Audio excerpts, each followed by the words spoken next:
Olá pessoal, boa tarde. Estamos começando mais um podcast na Kombi. Hoje estamos recebendo o pastor José Luiz da Igreja Batista e também a primeira-dama Virgínia. Roda a vinheta aí.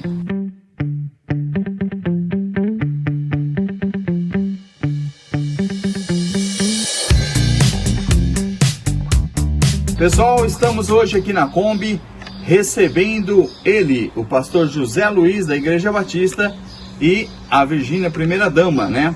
Que vamos bater um papo agora para falar um pouco sobre a história de vida do José Luiz e também um pouco dos projetos sociais que ele abrange na Igreja Batista de Terra Roxa. Virgínia, é com você. Boa tarde, pastor. Seja bem-vindo. Muito obrigada por ter atendido o nosso convite. É um prazer recebê-lo aqui. E eu quero começar com um assunto, assim, é uma curiosidade pessoal minha. Eu vou desviar um pouquinho do foco que o Silvinho falou, mas assim, não sei se o senhor sabe, eu perdi meu filho num acidente de carro há 12 anos atrás, era o único filho que a gente tinha. E eu passei por uma depressão profunda, muitos anos de sofrimento, e eu consegui me recuperar aqui em Terra Roxa. Eu tinha uma vida assim, muito difícil, foram 11 anos de sofrimento, muito sofrido. E eu me libertei desse sofrimento e consegui enxergar muitas coisas aqui em Terra Roxa. Então, na cidade que eu escolhi para viver, quero me fixar aqui, viver e morrer aqui, né? Eu queria pular um pouquinho, Silvinho, do que é a nossa entrevista. Eu queria que o senhor me dissesse, porque eu sinto, não é questão religiosa, nós não vamos atacar de questão religiosa, mas aproveitando a presença do senhor aqui, eu sinto que quem me libertou foi o Espírito Santo. Porque eu sempre conversei e nesses 11 anos de sofrimento eu sempre procurei o Espírito Santo e nunca consegui encontrar.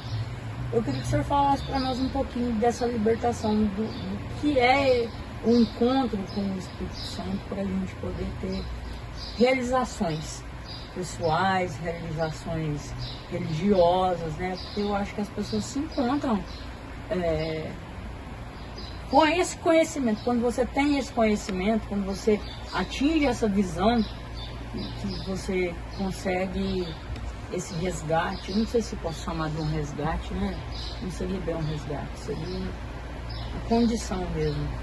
O que o senhor me fala disso? Bom, primeiro, né, eu quero agradecer você, a Virgínia, o Silvinho, pela oportunidade de estarmos aqui nesse bate-papo informal e ao mesmo tempo para mim é uma honra poder estar aqui com vocês, tá?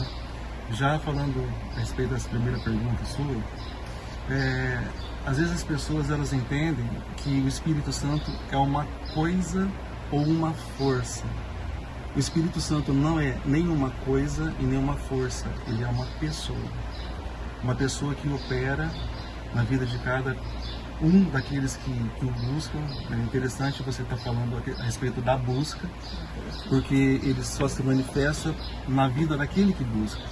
Então, só para a gente entender algumas coisas importantes. Por exemplo, biblicamente,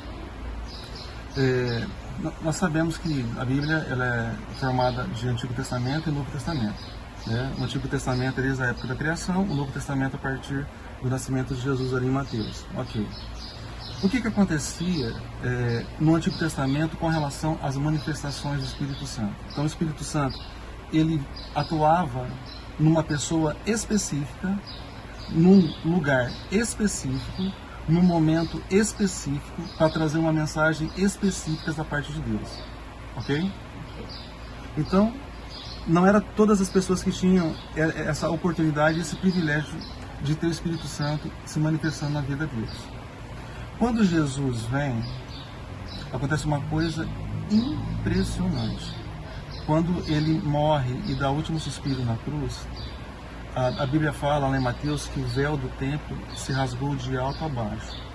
Então, vamos pensar, desculpa de eu estar me alongando aqui, né? Não, é uma curiosidade. Tá? Então, lá no Antigo Testamento, o Espírito Santo se manifestava em alguém pontual, em um momento pontual, para falar algo da parte de Deus.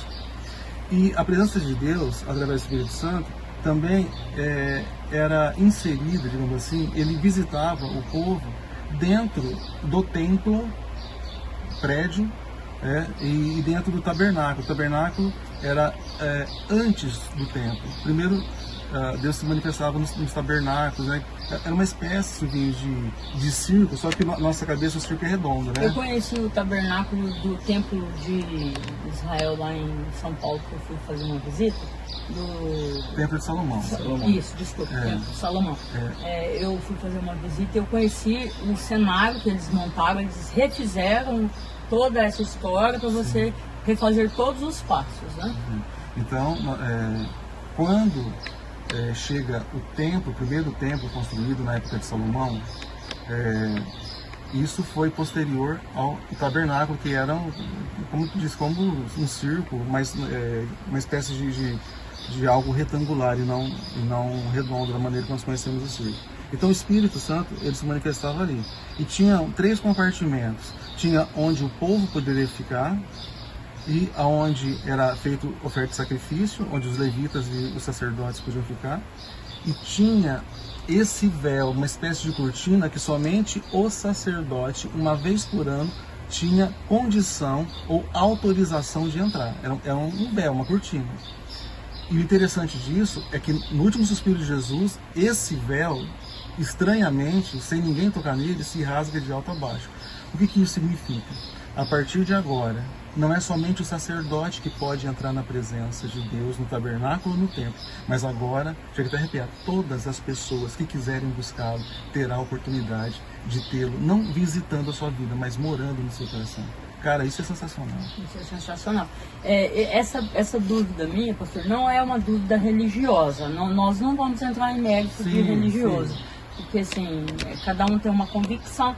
Mas eu posso dizer, assim, seguramente que eu conheci o Espírito Santo, eu recebi o Espírito Santo. Então, assim, eu tenho segurança disso. Era só uma questão de dúvida mesmo, assim, até para mim, nada de misturar com a religião. Eu posso fazer um adendo aqui com relação... Pois não.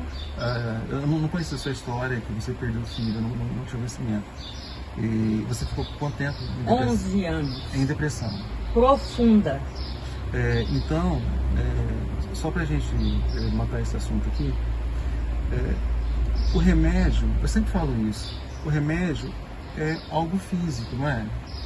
Algo físico, você consegue, é algo palpável. Como algo físico pode curar as suas emoções ou seu espírito abatido? Que são coisas invisíveis, são coisas abstratas. Você não pega, né? Então, para que serve um remédio físico? Para curar uma doença física. E quando você começa a vislumbrar as questões emocionais, que são espirituais, o remédio não tem poder. Às vezes a gente está dando palestra sobre depressão, suicídio nas escolas e tal, eu faço questão de enfatizar o seguinte: eu não estou falando que eu sou contra tratamento de depressão, porque o remédio tem o seu valor, desde que a doença seja física. Porque nós sabemos que existe depressão por excesso de alguma substância no nosso organismo ou falta de substância. Mas é só para a gente entender, quando se trata de doença física, na falta ou excesso de alguma substância ou algum problema físico. Agora, você tratar algo emocional ou espiritual com remédio, você não vai conseguir. Aí entra a manifestação do Espírito Santo, porque só ele pode dar jeito nisso. E é mesmo. Mas é verdade. E é incrível, gente. Eu falo para vocês com toda a convicção. O remédio do pastor funciona. Pastor, vamos contar para nós um pouquinho da sua história. Como que o senhor chegou até a Roxa, há quanto tempo o senhor está aqui? Pessoal saber, a título de curiosidade, já em questão da sua função como pastor mesmo. Representando a sua igreja, a sua devoção. Eu sou guaribense, eu nasci em Guariba e com 14 anos de idade nós entendemos que era melhor mudar para Bebedouro, né? Meu pai estava muito doente Meu pai teve um problema sério com circulação e foi cortando um dedo do pé, 2 dedos do pé e tal, e estava extremamente desgostoso em Guaíba. E eu falei assim, eu gostaria de mudar de cidade. E aí eu falei assim, pai, vamos para Bebedouro? Eu tinha 14 anos de idade, né? Eu nem achei que ele fosse levar isso em consideração. Mas levou e nós mudamos para Bebedouro. O senhor já era evangélico? Não. Não. Aí fiquei em Bebedouro até 2011, né? Eu me tornei evangélico aos 24 anos de idade. Então, eu fui para a igreja no final de 1994. 94. Aí fui batizado em 95 na igreja evangélica, né?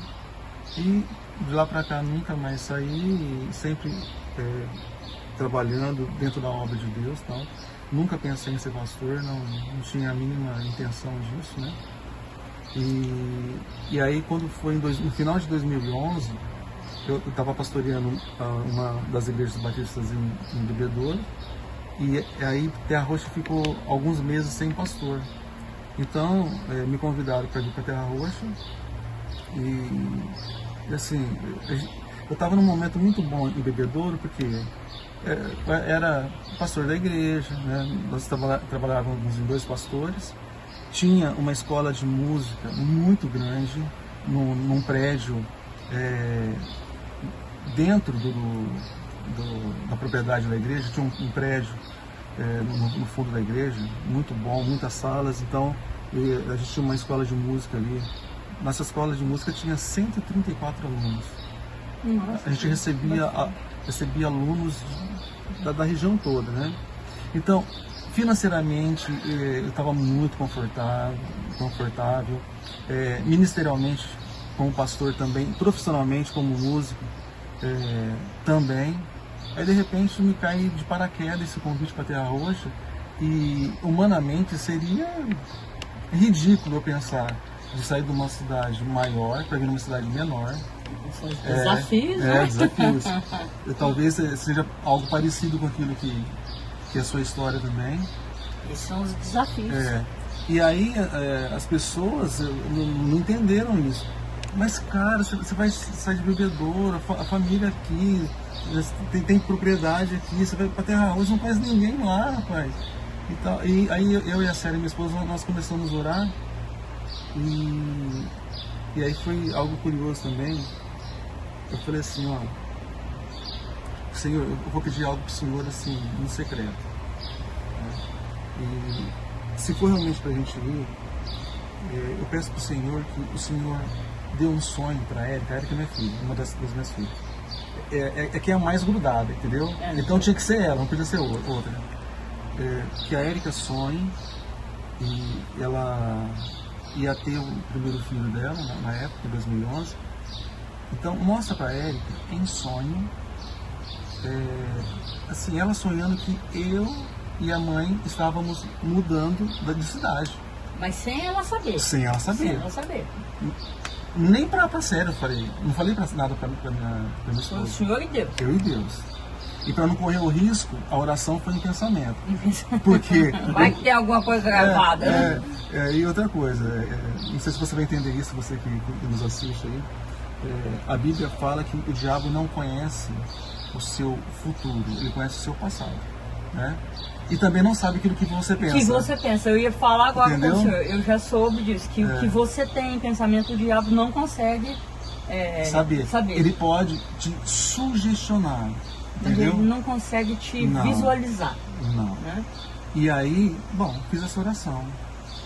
Aí, eu tô dando aula ali e tal, na escola. E a minha cabeça estava mil, né? Porque eu tinha que dar resposta pro pessoal até hoje.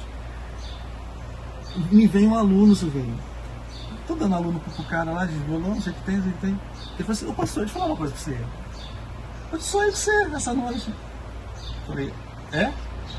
O que você sonhou? Eu sonhei que você ia mudar de cidade. Olha aí. Que incrível. Mas não foi o que eu pedi. Olha só que loucura que foi. Passou alguns dias, a minha outra filha, a mais velha. Eu papito, eu sonhei que você tinha mudado de cidade. Ah, não é possível. Não é possível. A Érica foi me falar na véspera de dar a resposta, você acredita? Que foi a filha que o senhor pediu. Que pediu. eu costumo falar assim, ó, Deus esnobou a resposta. E aí o pessoal de bebedouro e tal, eles achavam um absurdo sair de lá com toda a estrutura que eu tinha e tal, para vir ganhar, né, o salário, ó. Mas assim, foi algo direcionado por Deus. Então, eu jamais vou deixar de obedecer a Deus para obedecer pessoas. Inclusive, nós vamos ter um texto a respeito disso, quando os soldados romanos prendem o apóstolo Pedro, e vai falar o seguinte para ele: você vai calar sua boca, hein? Tá ouvindo, rapaz? Se você continuar pegando esse tal de Jesus aí, nós vamos te dar um porrete de novo, porque a gente já tinha apanhado antes. Já tinha apanhado. Sabe o que ele fala? O que importa obedecer? A Deus ou aos homens? Então, a nossa convicção tem que ser dessa maneira. Se Deus falou algo no seu coração, não deixa outras pessoas ou outras situações te envolver dizendo o contrário.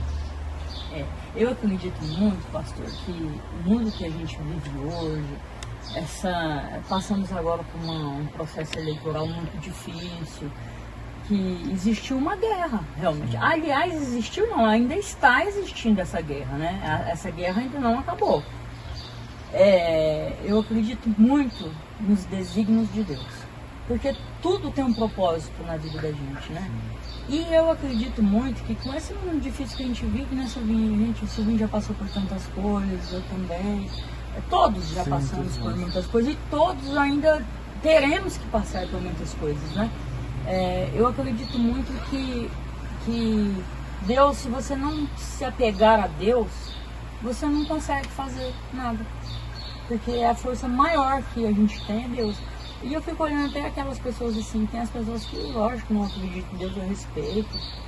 Eu respeito todas as religiões, respeito tudo. Só que eu fico pensando assim, são pessoas, eu fico com pena das pessoas. Porque você sabe, desculpa te cortando, a pessoa ela tem que exercer uma energia muito maior, não acreditando em Deus, do que acreditando em Deus. Eu gosto muito de uma frase do Anthony Lavoisier, em francês, um filósofo francês, que ele vai falar aquela frase célebre dele, que na natureza nada se cria, nada se perde, tudo se transforma. Tudo se transforma.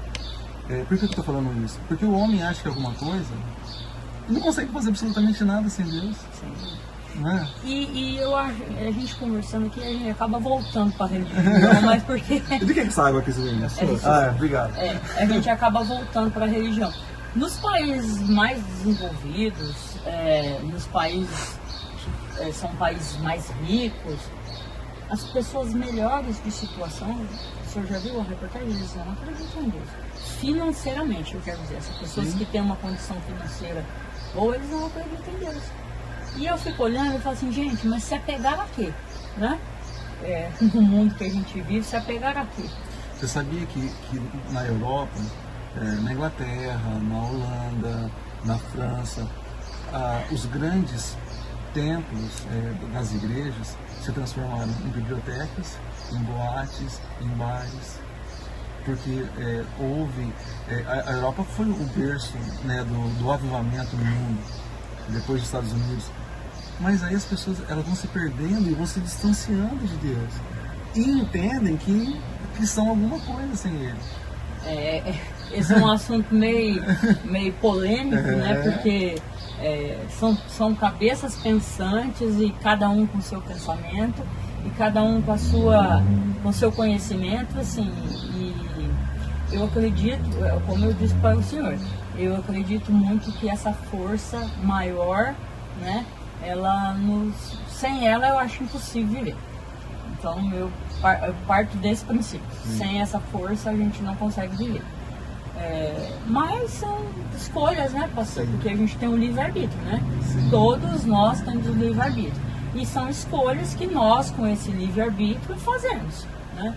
Então, aí cada um é cada um, né? Eu gosto muito de um dos textos de Romanos, que vai falar o seguinte, que cada um deverá prestar contas de si mesmo a Deus. Isso é fantástico, porque cada um escolhe o que quer, cada um trilha o caminho que quer. Só que no final é o hora do acerto de contas. É o hora do acerto de contas. E quando eu fiz a primeira comunhão, pastor, eu sou criado num berço católico. Sim. Minha família é toda católica, mas não é isso que importa. Eu acredito na religião Deus. Deus é um só para todos, né?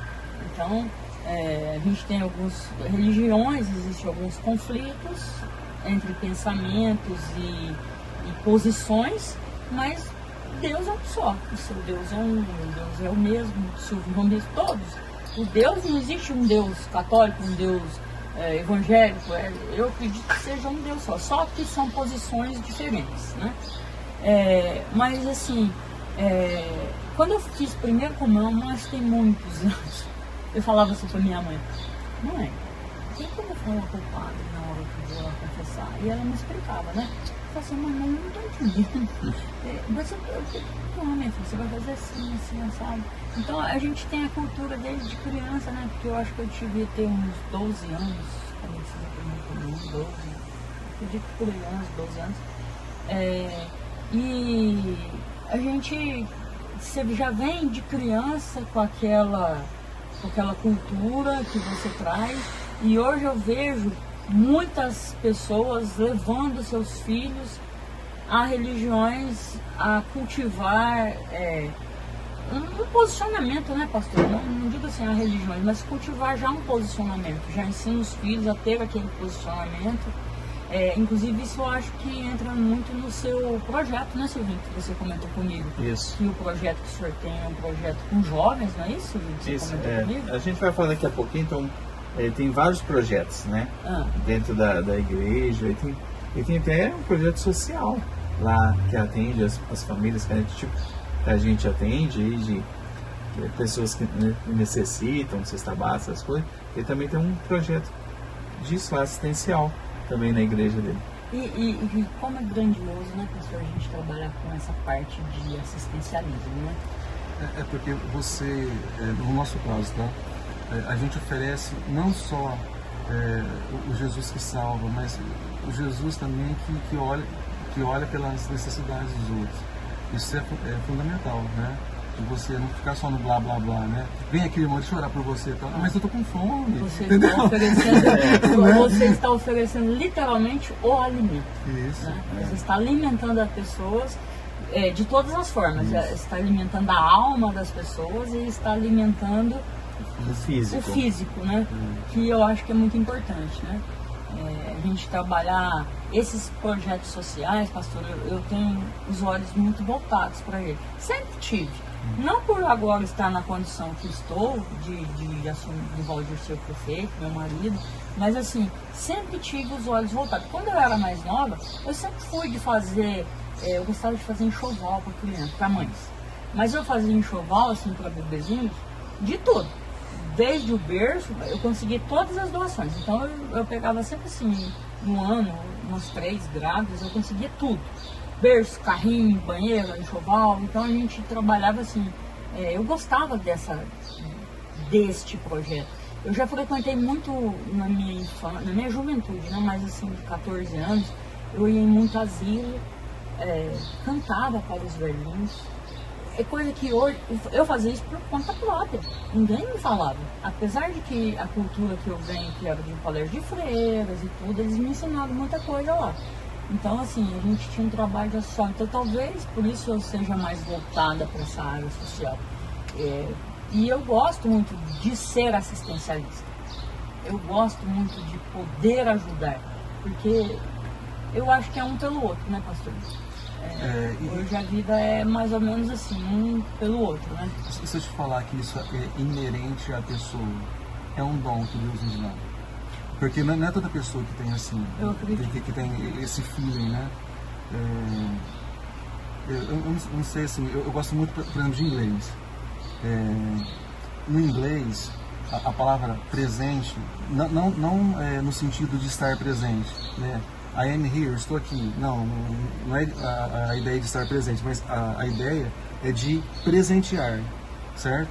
Então, presente em inglês é gift. Você sabia como que chama dom em inglês? Gift. É a mesma palavra. Porque o americano, ele entende que aquilo que Deus, chega a arrepiar, aquilo que Deus nos dá é um presente, chamado dom. E aí cada um tem o seu. Ah, mas todo mundo tem dom.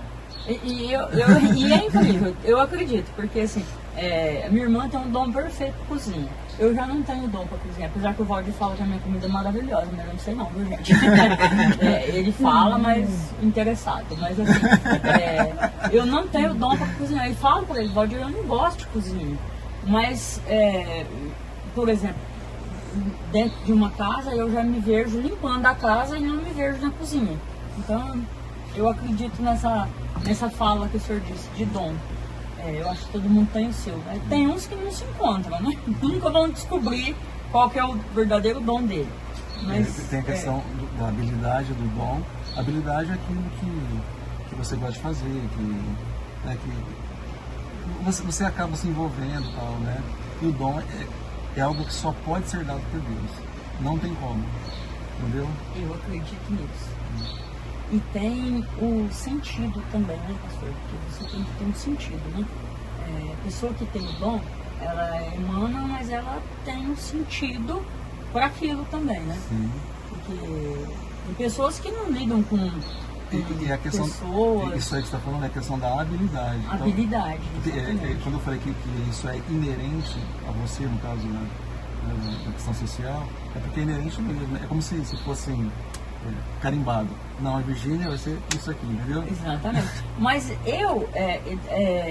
eu sou assim, meu perfil é esse. Eu até outro dia estava comentando com o Silvinho, eu me formei em administração de empresas, mas meu perfil não é. Eu formei por formar em administração de empresas. Meu perfil não é esse.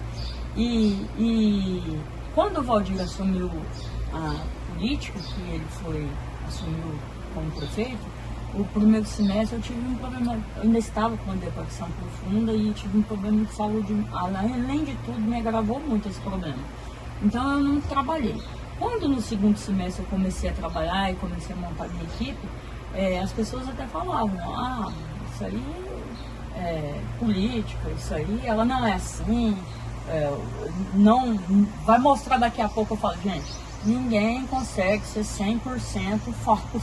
Você não mentir, você não consegue mentir o tempo todo, né? A gente é o que é, e as pessoas vão ver que com o passar do tempo é o que é. E eu não mudo a minha postura é essa.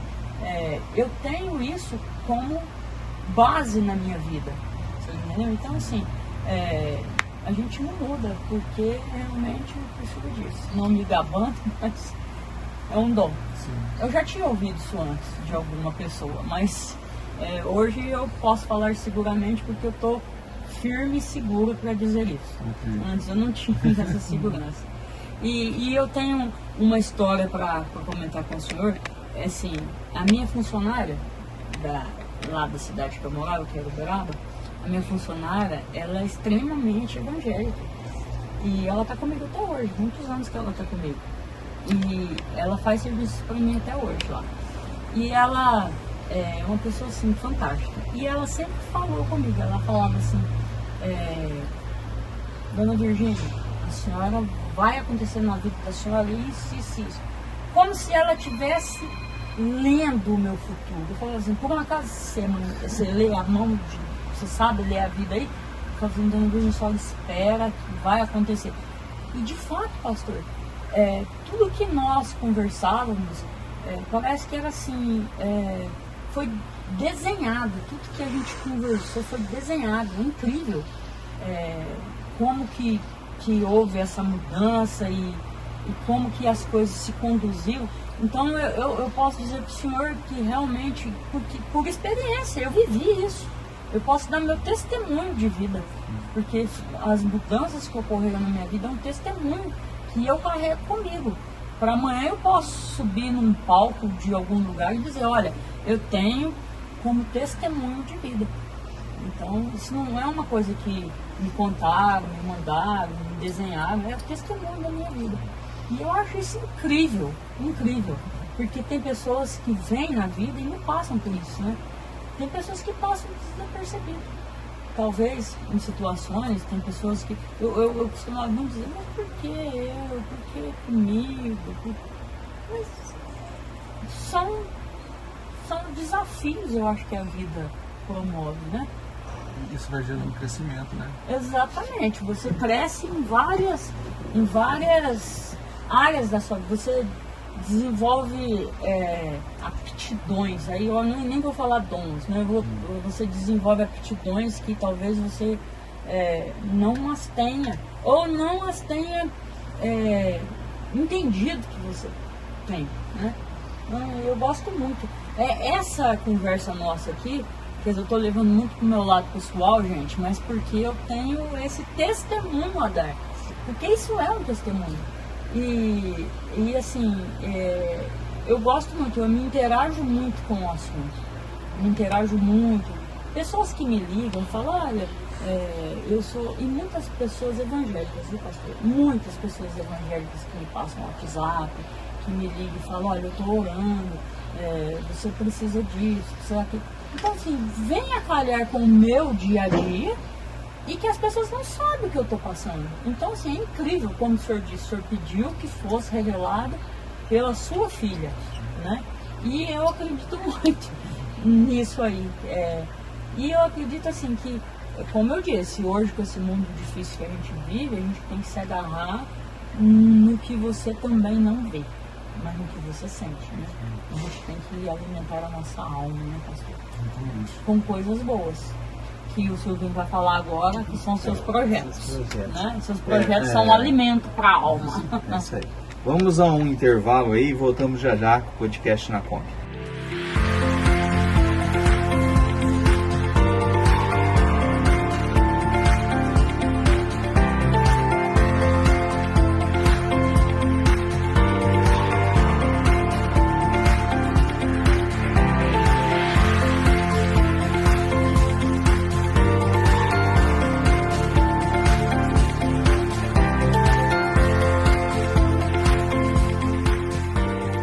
Estamos de volta aqui com o podcast na Kombi, né? Hoje aqui estamos recebendo o pastor José Luiz da Igreja Batista. Pastor, a Virgínia talvez não conheça seu trabalho, mas ele tem um grande trabalho musical. Ele tem CDs gravados, inclusive até CD para crianças, Virgínia. Conta um pouquinho pra gente aí sobre isso. Eu comecei minha carreira em 88 como músico, né?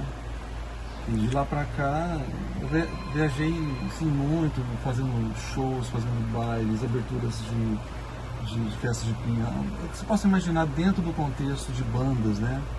E depois de muitos anos eu acabei me tornando produtor musical, e aí entra essa questão de CDs, né? De gravar. Só que eu gravava CDs, eu era contratado para gravar CDs para terceiros. Então, o pessoal me contratava para produzir o seu CD, então eu tocava os violões, os baixos, as guitarras e tal, enfim, né? Então sempre tive esse projeto aí musical. Quando eu me converti no final de 94, esse mesmo trabalho que eu fazia fora eu comecei a desenvolver dentro da igreja. E na época, eu lembro assim, as igrejas evangélicas eram muito ruinzinhas de música, né? Tem muitas igrejas que ainda tem muita deficiência com relação à área musical, mas hoje melhorou muito. Hoje nós somos igrejas muito grandes, com músicos, com estrutura muito boa, né? E aí eu comecei a trabalhar em várias igrejas, de várias cidades da região, fazer esse trabalho, sabe? Trabalho de formiguinha, para tentar mostrar para eles, né? Falei assim, gente, ó, eu quando tocava em banda de baile, a gente ensaiava 5, 6, 7, 8 horas por dia para mostrar para pessoas o trabalho nosso. Agora nós estamos mostrando para Deus. E não vem com essa conversa fiada, essa conversa mole. Não, porque para Deus tá bom. Não. Porque é para Deus que você tem que fazer infinitamente mais do que você fazia para as bandas de baile. Mas foi difícil colocar isso na cabeça das pessoas. Então foi desde 94, 95, né, trabalhando dessa maneira e formando músicos, formando ministérios de louvor nas igrejas e motivando os pastores a estar investindo, né? Você chegava nas igrejas evangélicas, os violão tudo estragado, faltando corda, então eles não tinham essa ideia de investimento. Você tem um músico aqui, a igreja tem que comprar as cordas para ele, entendeu? Tem que mandar fazer uma revisão do instrumento. As caixas estão tudo estouradas. Você tem que trocar os fones dessas caixas. Então foram muitos anos fazendo isso. Até chegar na questão de pastorado e tal, né? E aí começamos então a gravar CDs dentro do meio evangélico. Aí tem vários CDs gravados, não só os CDs que eu gravei para terceiros, mas CDs meus mesmo, né? E em 2018 nós gravamos, né, o primeiro CD infantil da igreja, né? Eu não sabia. Chama A História de José do Egito. José do Egito, né? Não sei se você lembra aquele moço. Eu assisti todo o José do Egito que passou na Record. Eu assisti toda a história dele. Então não vou ficar contando a história aqui, né? Mas esse CD foi o último CD que eu gravei, que foi em 2018. E ele em particular tem uma história muito, assim, muito relevante. Em 2017, a gente estava cuidando de igrejas na cidade de Bebedouro, em Dança Sense Guaíra, em Jaborandi e em Monte Alto. Minha vida estava uma loucura, sem contar com a igreja de Terra Roxa, que é uma igreja grande. Então todos os projetos, tá? Então, enfim, acho que foi um dos anos ou o ano que eu mais trabalhei na minha vida, 2017. E aí surgiu a oportunidade de nós sairmos do nosso prédio, em frente ao Bradesco, para tentar uma reforma no Esporte Clube Terra Roxa, porque estava destruído o Esporte Clube. E a ideia era reformar todo, né, para não deixar acabar de destruir, de despencar do jeito que estava. Para você ter uma ideia, teto, tinha mato de quase 70, 80 centímetros dentro do prédio. Os pisos tudo estourados, assim, enfim, acho que o Silvinho vai saber, acompanhou, tal, né? Então, assim, estava cuidando dessas várias igrejas, surgiu essa oportunidade de reformar o prédio, para a gente mudar de prédio, porque a gente estava numa dificuldade muito grande. Não cabia mais as pessoas dentro das reuniões, dos cultos. Aí nós começamos a fazer 2 cultos no domingo. Não estava dando conta. Ficamos mais de 4 anos fazendo isso. Então, assim, enfim. Então, surgiu a oportunidade de, no final de 2017, reformar o clube, o Esporte Clube Terra Roxa, e também o projeto do CD infantil. E aí que entra o que eu vou falar agora. E aí, eu assim, puxa vida, né? Olha só como Deus tem nos abençoado, olha só como é que tem acontecido, né? Motivando os irmãos da igreja, olha só, vale a pena servir a Deus, vamos continuar dando assistência. Pastor, mas você está numa correria louca e não sei o que tem. Não, mas é necessário, a igreja lá em Monte Alto está sem pastor, a igreja em Guaíra está sofrendo também, a igreja... Tudo prontinho. Quando eu fui fazer um exame de rotina, em setembro de 2017, aparece um tumor no meu rim direito. E aquilo despencou, porque... a prova maior. Porque assim, poxa vida, Senhor, eu estou fazendo tantas coisas na sua obra e aparece isso, eu não estou entendendo isso, entendeu? E aí fomos pro médico, o médico falou assim, cara, você vai ter que arrancar esse rim aí. Tem que ver se não está comprometido, se ele não ultrapassou a cápsula do rim, se não... E aí eu falei para ele, tem uma viagem em janeiro muito importante, será que a gente pode esperar? Tal? Eu falei assim, cara, você não tá entendendo o que eu estou falando. Nós temos que fazer isso logo. Ontem, né? Ontem. E aí, sabe quando joga aquele balde de geografia? E aí marcou a cirurgia para dezembro, no início de dezembro. E os irmãos começaram a quebrar as paredes lá do clube para reformar. E eu na cama. Fez cirurgia, não conseguia nem me mexer, aquela dor insuportável. Eu agradeci a Deus porque o tumor ficou encapsulado no rim e não saiu. Então, tirou o rim, não precisa fazer químio, nem rádio, nada. Não precisou dar continuidade ao tratamento. E aí, voltando ao CD A História de José, todas as canções eu compus ela na cama. Todas. E aí eu não aguentava pegar o violão, o peso do violão, aí ficava deitado na cama, minha esposa ia lá pegar o violão, colocava no meu peito. Aí eu pedia para ela pegar um caderno, uma caneta, sentar do meu lado na cama, ficava lá pensando na história e dentro da história produzindo, compondo as músicas para que as músicas fossem adequadas à história, que fosse um resumo que contasse a história na sua íntegra, sem perder detalhe nenhum, ao mesmo tempo não ficar um negócio gigantesco. E aí consegui, pela graça de Deus, compor as músicas, produzir as músicas, distribuir as músicas para cada cantor da igreja, cada um com seu perfil exato. E aí, então, em agosto de 2018, nós lançamos a história de José. Cara, foi sensacional. Que interessante. É Deus agindo. É Deus agindo na vida da gente. Na vida da gente. O pastor, agora, Virgínio, ele tem vários projetos, né, sociais dentro da igreja dele.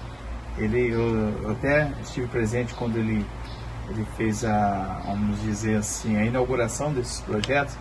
E eu gostaria que ele contasse um pouquinho de cada projeto. Tá, vamos lá. O que o sobrinho está falando é um projeto chamado PROSEC, Projeto Socioeducacional e Cultural, né, da Igreja Batista. Atende só a Igreja Batista? Não, atende a comunidade, né? Então esse projeto ele foi criado, né, em 2019 e a gente vem trabalhando. Aí chegou a pandemia, todo mundo já sabe, né, ficou parado esse tempo. Esse ano, no segundo semestre, agora nós retomamos. Então, o que é o PROSEC? O PROSEC são aulas de instrumentos musicais, natação. Hoje a nossa maior demanda é justamente natação, deve ter uns 40 alunos hoje de natação. Dança, reforço escolar, violino, me ajuda aí, Davi. Vivências motoras. Vivências motoras, atividades físicas. Então nós temos professores. Mas é só uma pergunta. Voltado para os seus irmãos da igreja ou voltado para a comunidade? É isso que eu falei. Não só para a igreja, mas para as pessoas da cidade. E até estava falando para o senhor agora há pouco que esse ano nós nem divulgamos porque foi um negócio tão... Né? Depois da pandemia ficou um negócio tão tribulado, né, Virgínia? Tumultuou, né? Tumultuou e tal.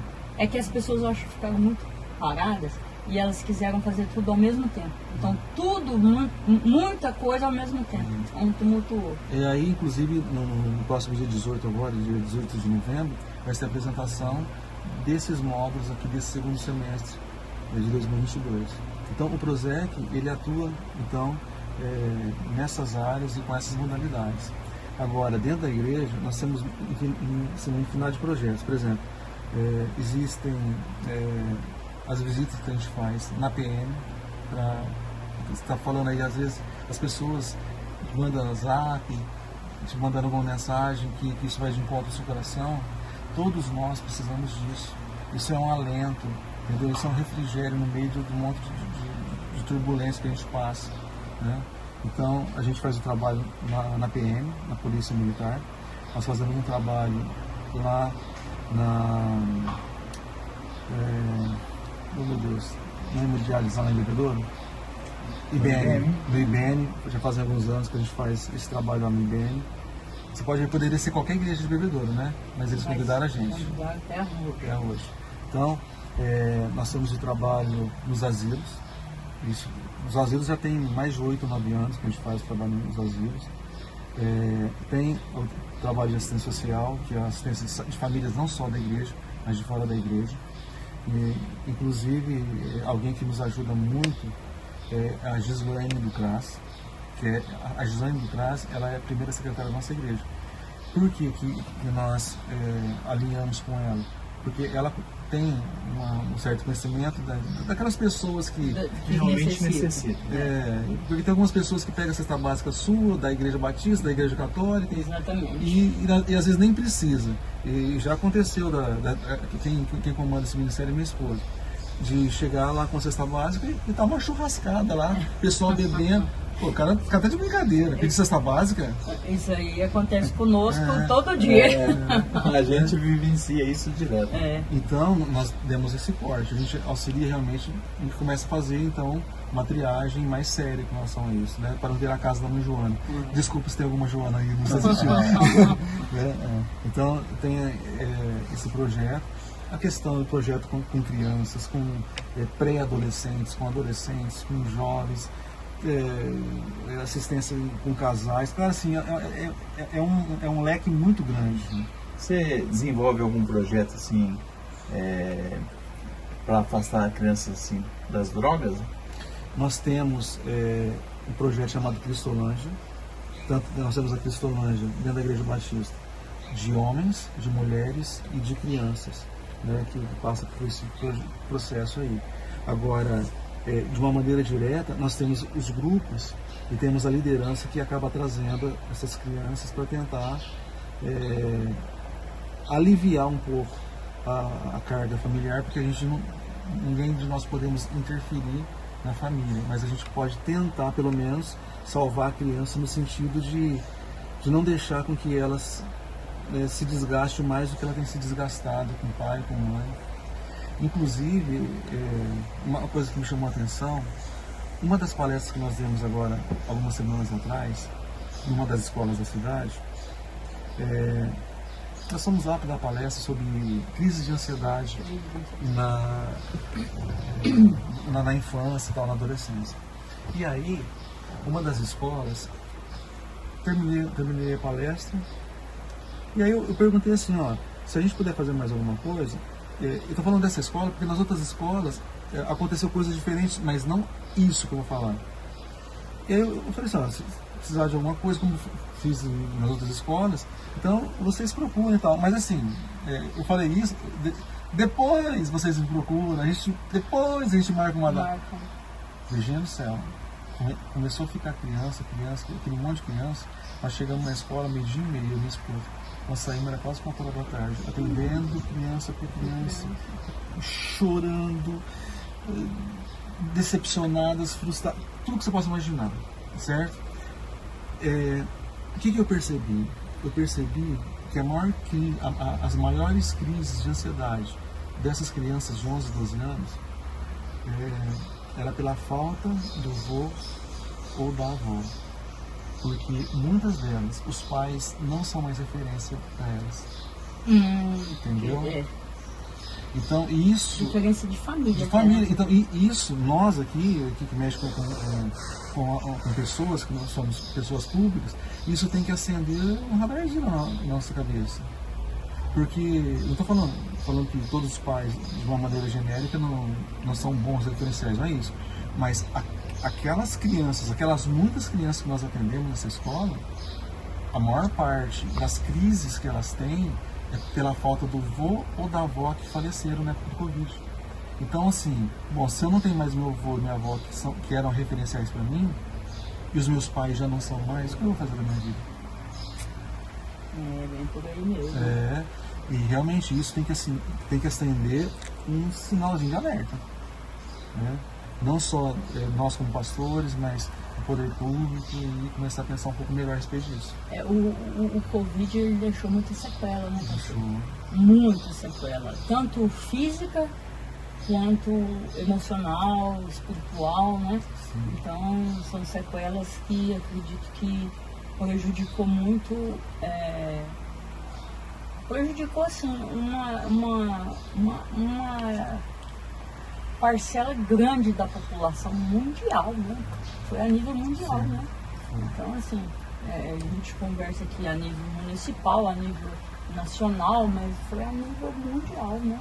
É uma coisa que afetou assim, o mundo todo, né? Uma população inteira, né? Ele sofre até hoje com relação a isso, né? Sim, as consequências são terríveis.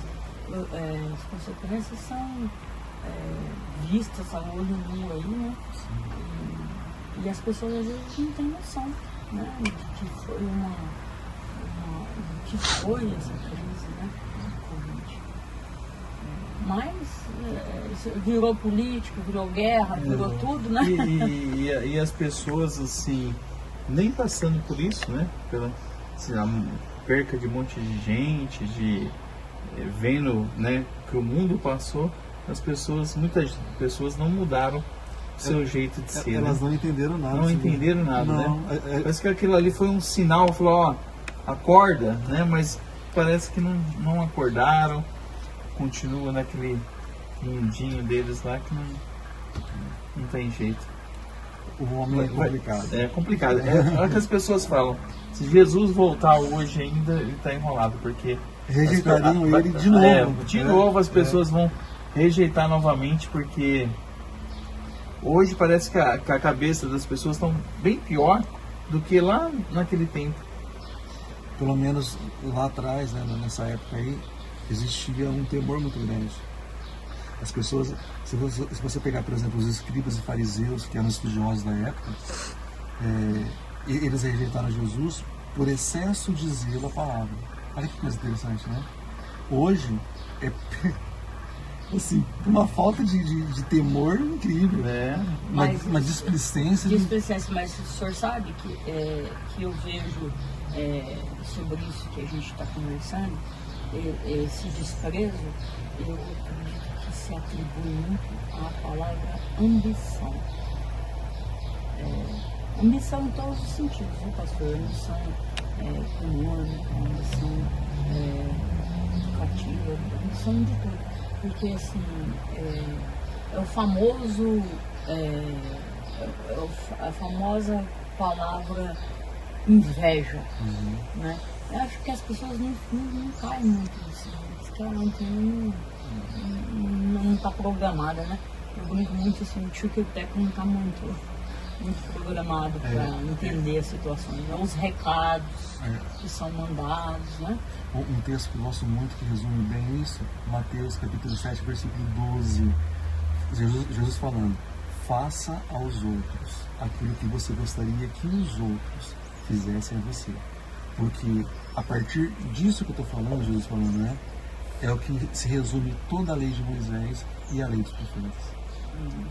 Pensa bem, se eu for cutucar a sua unha e pensar, poxa vida, mas a Virgínia não gostaria. Eu não gostaria que a Virgínia fizesse isso com a minha unha. Se fosse fazer algo que prejudicasse você, eu ia pensar assim, poxa vida, eu não gostaria que a Virgínia fizesse isso comigo. Mas é o que eu falo sempre com o pessoal que trabalha comigo. Tem um ditado que eu uso que eu acredito que seja um ditado muito certo. Para um bom entendedor, um pingo é letra. Porque os recados estão sendo dados e as pessoas ainda não caem na ficha. As coisas estão acontecendo e as pessoas ainda não, sabe, o time delas não está acompanhando. E você pode mostrar que elas vão continuar não entendendo. Então é o que a gente volta naquele ciclo vicioso lá do começo. Porque eu conheci o Espírito Santo, né? Então a gente vai caindo aí sempre nessa. Ô, pastor, eu gostaria de agradecer muito a presença do senhor, que bate-papo legal que nós tivemos hoje, que maravilhas. E ainda vou te confessar, Silvinho, que eu tive, olha a minha falta de conhecimento, minha falta de sabedoria. Eu queria promover um show aqui há um ano atrás, praticamente há um ano atrás, um show gospel, né? E aí eu procurei o pastor, com toda a minha inocência, falei, pastor, você poderia me indicar uma banda? Ele é a banda, né? Ele é a banda. E eu até peço desculpas ao senhor por falta de conhecimento. Não conhecia. Então, o senhor é a banda, eu não precisava de buscar fora, nós temos aqui. O pastor e o grupo da igreja, eles têm vamos dizer assim, uns musicais que eles fazem, que é fantástico, né? Mas nós vamos organizar, viu, pastor? Alguma coisa, que essa ideia eu ainda tenho e ela ainda está persistente comigo. E eu não desisti dessa ideia. Mas muito obrigado pelo bate-papo, obrigado pelos esclarecimentos que foi dado aí, pela oportunidade de estar conosco. Nós não viemos discutir religião, nós viemos discutir conhecer o seu propósito, o seu projeto. Eu já tinha ouvido falar, né? E eu achei muito legal. Muito obrigada pela oportunidade. E o Silvinho vai passar a bola aí pro Silvinho. Ô pastor, gostaria que o senhor, antes da gente terminar, o senhor falasse um pouco dos cultos, quais são os dias que o senhor tem os cultos na igreja, qual que são dos jovens, qual que são das crianças aí. Segunda-feira, às 20 horas, reunião de oração.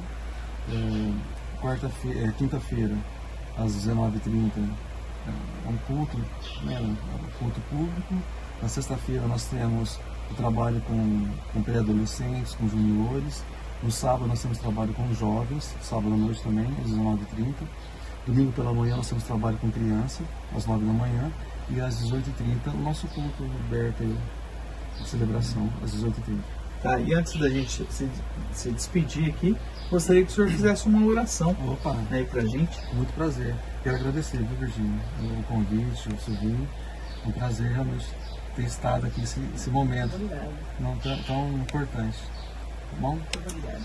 Pai, em nome de Jesus, antes de qualquer coisa, nós queremos pedir perdão pelas nossas falhas e pecados, que são tantos. Tua palavra nos diz, Pai, que a única coisa que faz separação entre nós e o Senhor são os nossos pecados. Então, perdoa os nossos pecados. Nós falhamos, nós erramos, nós pecamos todos os dias e necessitamos, Pai, infinitamente das Suas misericórdias, todas as manhãs, como a Tua palavra nos diz. Te agradeço por esse momento tão importante, Deus. Obrigado, Deus, pelo convite. Obrigado, Senhor, Deus, pela vida da Virgínia, pela vida do Silvinho, pela vida do Davi, que está aqui filmando. Te peço pela vida de cada um deles, por cada membro, Pai, da família deles. Pai, eu te peço pelas suas dificuldades, pelas suas necessidades. A Tua palavra nos diz ali em Filipenses capítulo 4 que o Senhor, segundo as Tuas riquezas em glória, supriria todas as nossas necessidades em Cristo Jesus. Que o Senhor venha suprir todas as necessidades, Pai, da Virgínia, do Davi, do Silvinho. Te peço por cada pessoa que está nos acompanhando, que o Senhor venha alcançar, Pai, essa pessoa também e a sua família, Pai, em nome de Jesus. Quero te pedir uma bênção especial, Pai, para a vida da Virgínia e do Valdirzinho com relação, Pai, à liderança política na cidade. Que o Senhor continue sustentando eles, orientando, que eles venham, Pai, tomar decisões sábias, pautadas, Senhor Deus, na Sua palavra, no Senhor, e que o Senhor venha abençoá-los, Pai, grandemente, Senhor Deus, em cada uma dessas decisões. Pai, eles estão governando, Senhor Deus, para a cidade, para as pessoas, Pai. Em nome de Jesus, que tudo aquilo que eles tanto necessitarem, Senhor Deus, de recursos, que o Senhor venha preparar cada recurso, em cada área, Senhor Deus, em cada secretaria, Senhor Deus, em cada departamento, em cada projeto, Senhor. E que, Senhor Deus, Pai, a população possa, Senhor Deus, ter, Pai, anos, Pai, um período, Senhor Deus, de vitória, um período de prosperidade. É isso que eu te peço, Deus, agradecido, em nome de Jesus, Senhor. Amém. Amém. Pastor, a gente sempre, os nossos convidados, recebe uma cerveja, que a gente tem uma parceria. Aí o senhor, a gente pensou em uma coisa diferente. A gente vai dar um Guaraná e uma água aí, tá? Como lembrança aí do podcast que eu participei, do podcast na Kombi. Tá bom, pastor? Muito obrigado, viu? Deus abençoe. Nosso, muito obrigado pela sua presença. Foi um prazer estar recebendo o senhor hoje aqui na Kombi, batendo aquele papo com a gente, né, nessa tarde. E queremos em breve poder convidar o senhor novamente para falar mais um pouco aí dos seus projetos, tá bom? Muito obrigado, Virgínia. Obrigada. Pessoal, muito boa tarde, fiquem com Deus e até o próximo podcast.